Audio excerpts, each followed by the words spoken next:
Good morning. It's Christina with your A.M Manna. And this morning's manna is coming from Jeremiah chapter 7, verse 3. And it reads, "This is what the Lord Almighty, the God of Israel, says. Reform your ways and your actions, and I will let you live in this place." So I looked up the definition of reform, and it means to make changes in order to improve it. Ways in this context is speaking of habits, and actions is a thing done, an act.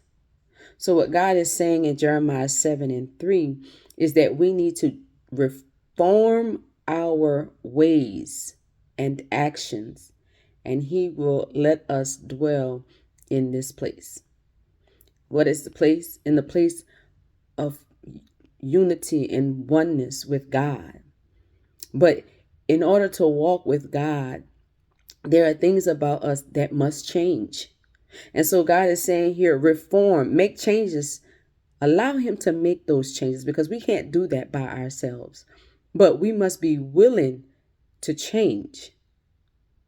We can't walk with God and continue to be the same. It doesn't work that way. When we walk with God, we must change. There are things that need to change about us.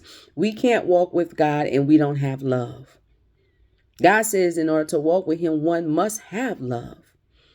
And with love, He says love is kind.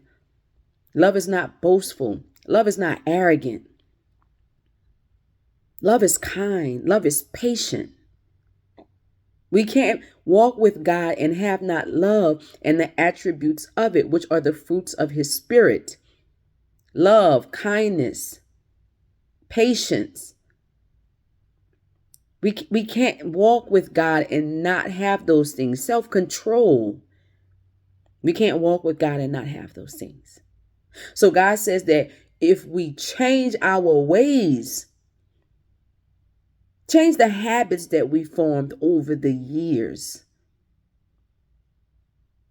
the habits that are self-destructive, that are hindering us, that are delaying us, that are putting up roadblocks so that we can't get to what God has for us, and we can't be used fully in the capacity that God would want to use us, because those things must change.